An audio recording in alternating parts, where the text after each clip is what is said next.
Cordial saludo para todos los estudiantes del grado noveno. Hoy continuamos con la temática denominada diagramas de flujo. ¿Sí? Entonces vamos a tratar de continuar con nuestro trabajo. Recuerde que desde la vez pasada que habían hecho la consulta, pues la idea es consolidar esto y realizarlo a través de talleres. Y para esto vamos a abordar este tema tan importante que es los diagramas de flujo. Se preguntarán pues, ¿qué es un diagrama de flujo? Pues simplemente es una representación gráfica o simbólica de un proceso. Esa representación gráfica puede ser determinada por elementos que vienen concebidos por la IEEE. Es una entidad encargada de organizar ciertos conceptos en la parte científica. Entonces aquí tenemos el diseño de uno de los diagramas de flujo con respecto a usar o utilizar un reproductor de DVD. Entonces, si yo quiero utilizar un reproductor de DVD, pues lo más seguro es que enciende el reproductor y si la bandeja está vacía, inserto el DVD y presiono play para que empiece a funcionar. Si en el caso de que la bandeja no esté vacía, pues retirar el DVD existente, insertar el nuevo, presionar play y terminar. Ahí estamos haciendo una representación simbólica de un proceso. ¿Para qué sirven esos diagramas de flujo? Pues precisamente para eso, para representar procesos o pasos, ¿sí? Pero hay que tener claro que nosotros trabajamos con lo que se llama algoritmos. Entonces, se debe realizar esos pasos, graficarlos a través de ese diagrama de flujo. Puedo hacer diagramas de flujo para representar programas informáticos, ¿no? A través de ciertos elementos que vamos a aprender, como es, por ejemplo, hacer cálculos sencillos en la parte matemática. También, pues, igual puedo representar el proceso de cómo freír un huevo y cómo trabajar también la otra parte que es procesos de producción. Entonces vamos a ver cómo sería para un programa informático. Hacer un diagrama para calcular y mostrar el área de un triángulo. Entonces cuando tenemos que calcular el área de un triángulo, tenemos que tener claro que necesitamos dos variables. Una variable que se llama la base y otra la altura. Teniendo claro que nosotros para desarrollar el procedimiento de calcular el área debemos tener clara la fórmula. La fórmula es A igual a base por altura sobre 2, siendo B y H unas variables de entrada, ¿sí? Que se procesan, en este cuadro se procesan y se van a mostrar en un resultado. ¿Qué se va a mostrar? Pues realmente lo que equivale el área de un triángulo. Esa es una forma de trabajar con un diagrama de flujo. ¿Cómo sería el de freír un huevo? Pues es muy simple, ¿no? El freír un huevo amerita que, digamos, o servir un huevo, amerita que el huevo se sirva frito o cocinado, ¿sí? O un huevo hervido. Entonces, para eso tenemos dos elementos de decisión. Entonces, estos rombos me determinan la forma, ¿sí? La forma, este rombo de aquí y este rombo de aquí me determinan los caminos que va a tomar el proceso. Y se pregunta, ¿el huevo lo desea frito? Si dice frito, pues sencillamente lo echa a la sartén, hace este proceso. Entonces el proceso se lo representa en rectángulo, ¿no? Mientras que la decisión en rectángulo, en esta figura. En el caso de que sea no, entonces se viene por este lado y no lo frita, sino que lo hierve el huevo. Y luego se hace otra pregunta, que si desea sal. Si desea sal, agrega la sal y sirve el plato. En caso de que no desea sal, pues sencillamente se va por el camino del no y sirve el plato. ¿De acuerdo? Entonces aquí tenemos el inicio, lo representamos con estas gráficas. El inicio y el final con estas gráficas, el proceso con este rectángulo, ¿cierto? Y el tema de decisión lo representamos mediante esta figura, ¿sí? Procesos de producción. ¿Cómo se hace el proceso de producción? Bueno, aquí se hace un proceso de producción de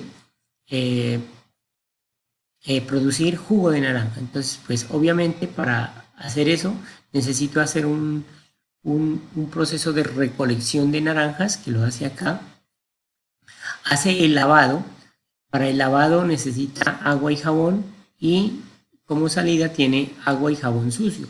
Una vez los lava, la seca, tiene que tener aire caliente y sale un aire residual. Hace una inspección de limpieza, y si están bien lavadas las naranjas, pues va al corte. En caso de no estar bien lavadas, pues se va nuevamente para este lado, ¿cierto? Vuelve acá a este lado de acá. De esa manera se hace la primera parte de lo que es la producción del jugo de naranja. Una vez hecho el lavado de las naranjas, pasa al corte. Del corte pasa al prensado, es decir, exprimir la naranja, y lo que sale son cáscaras, una cáscara deshecha. Luego ya tengo el jugo, pues paso a envasarlo, y obviamente los productos terminados, que es el empaque y distribución. Ahí está representado como un proceso de producción de jugo de naranja. Bueno, diagrama de flujo. Entonces, el diagrama de flujo tiene unos elementos que decía que son estandarizados, que son creados ya por un organismo que se llama la IEEE, y han determinado los siguientes. Entonces, el símbolo, este símbolo que parece un óvalo, es un terminal que indica el inicio y el final de un proceso. El de decisión, el rombo, ¿cierto? El de procesos, multidocumento, perdón, un conector de un proceso. Este es para base de datos. Este es el que vamos a utilizar nosotros, que se llama la actividad, representa la actividad llevada a cabo en el proceso. El documento también vamos a utilizar este, y la flecha.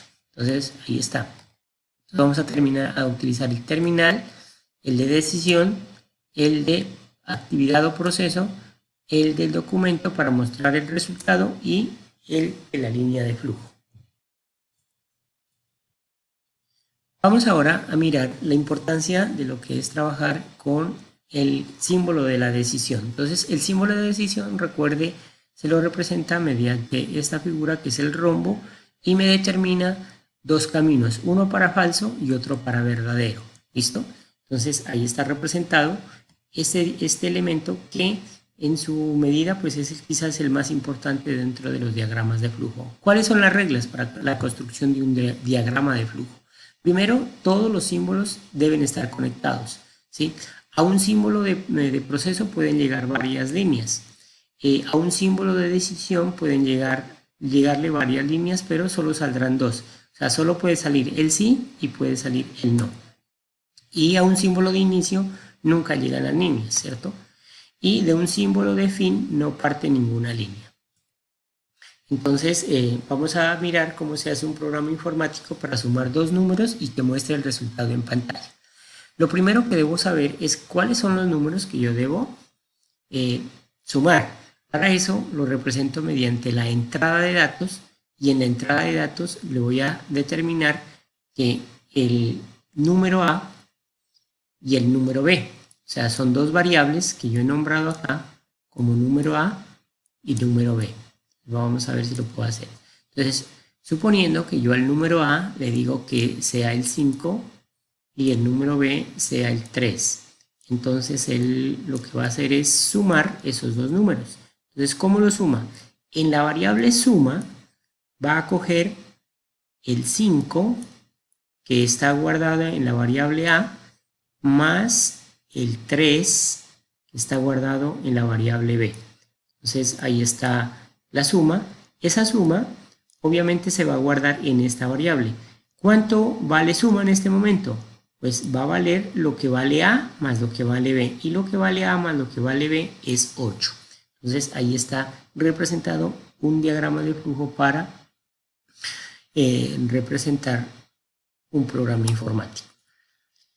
Aquí de igual manera pues hay un diagrama de flujo para la parte de organizar calcular el área del triángulo. Vamos bien mirando entonces cómo sería el trabajo del símbolo de decisión en una actividad normal, en una actividad cotidiana. Pues aquí este diagrama de flujo ya lo habíamos realizado en clases pasadas. Sin embargo, si yo voy a estudiar matemáticas, pues lo obvio es que yo haga una actividad que es resolver problemas de matemáticas. ¿Y cuándo termino? Termino cuando haya aprendido a resolver esos problemas matemáticos. De lo contrario, sigue en el ciclo estudiando. ¿De acuerdo? Entonces ese es el símbolo de decisión. En este ejercicio que se le presenta a continuación, pues el objetivo es comparar dos números. Entonces, ¿cómo se comparan dos números? Pues es muy sencillo determinar cuál es el mayor entre ellos. Para nosotros es muy fácil determinar dos valores, ¿cierto? Dos valores, digamos, de alguna manera comparándolos. O sea, no es difícil para nosotros, pero para el computador hay que decirle claramente, ¿sí? Claramente qué es lo que debe comparar. Y la comparación, recuerden, en la clase pasada miramos los símbolos relacionales, que es el mayor. Entonces, al determinar el símbolo relacional mayor, ¿sí? El símbolo relacional mayor me va a hacer o me va a permitir preguntar, ¿3 es mayor que 4? Entonces, si dice que sí, en este caso, pues 3 no es mayor que 4, sino que es menor. Entonces, él toma el camino de no, ¿sí? De no. Y el no, ¿sí? El no me dice que el B es el número mayor. Y efectivamente, pues 4 es el número mayor. Vamos a hacer otro ejercicio al contrario. Digamos que aquí tengo el 5 y aquí tengo el 2. ¿Listo? Entonces, A vale 5, B vale 2. 5 es mayor que 2, entonces sí. Sí, entonces el mayor es A. Y finaliza. Entonces, como miran, pues el tema de desarrollar estos diagramas de flujo me van a permitir a mí trabajar varias figuras, pero en especial 3 básicas que son el inicio, el proceso, la decisión, el final y en este caso entrada de datos, que es este. Sí, con esos símbolos que trabajamos ya podemos digamos desarrollar programas informáticos que se pueden ya trabajar directamente en el computador. Bueno, ya que miramos algunos ejemplos de diagrama de flujo, ahora vamos a ver cómo solucionar un problema.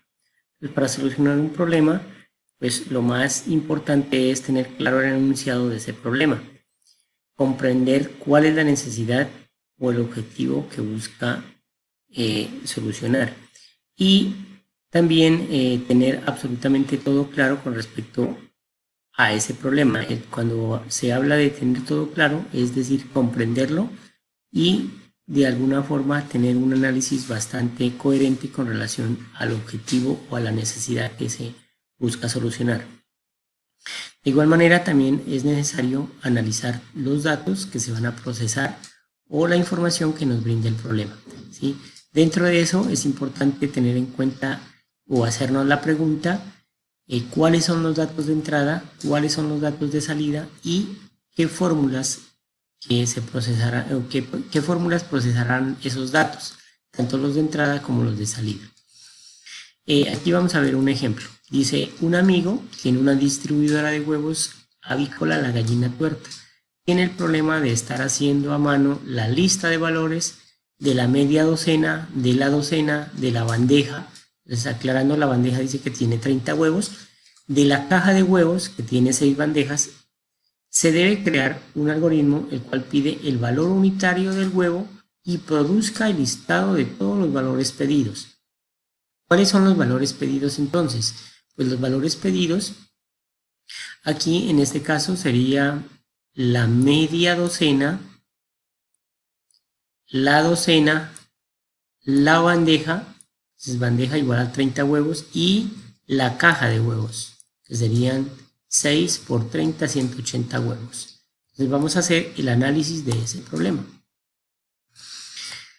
Entonces, digamos que la media docena, o es lo primero que debemos entender, ¿sí? Al igual que en la anterior, pues mirábamos cierta particularidad en el anterior ejemplo de calcular el área de un triángulo, decíamos tenemos que saber cuál era la fórmula para desarrollar el área del triángulo. Acá de igual manera debemos saber cuánto tiene la media docena, cuánto tiene la docena, cuánto tiene la cubeta o la bandeja y cuánto tiene la caja de huevos. Entonces ahí están los valores: media docena 6, la docena 12, la cubeta o bandeja 30 y la caja 180. Otro elemento importante es determinar cuáles son esas variables o esos elementos que me van a ayudar a realizar esas operaciones o esos procesos matemáticos. También debemos entender que dentro de todo esto hay una entrada, un valor. ¿Cuál es ese valor? Ese valor únicamente pues viene determinado por el valor del huevo, ¿sí? Entonces el valor del huevo dice que aquí ya le he dado un nombre a esa variable y se va a llamar BH. El proceso, entonces ya tengo hecho el análisis, ya entendí cuánto corresponde a cada elemento acá. Voy a realizar cómo sería el proceso. Entonces, para la media docena, entonces sería multiplicar 6 por el valor del huevo. Entonces, convertido eso en términos matemáticos, me quedaría esta formulita de acá, ¿sí? MD igual a 6 por el valor del huevo. En el caso de la docena, D es igual a 12 por el valor del huevo, 30 por BH, el valor del huevo, y C es igual a 180 por pH. Entonces todas esas fórmulas ya me sirven para organizarlas dentro de mi proceso. La salida, pues son los valores o los resultados que me resulten de esas fórmulas, ¿cierto? Lo que sería la media docena, en este caso pues le hemos representado como MD, ¿sí? La docena, el B es la bandeja y la caja. Entonces, esos es los elementos o los pasos que debemos hacer para solucionar un problema. Hacer el análisis, tener en cuenta las variables, saber cuál es la entrada, cuál es el proceso y cuál es la salida.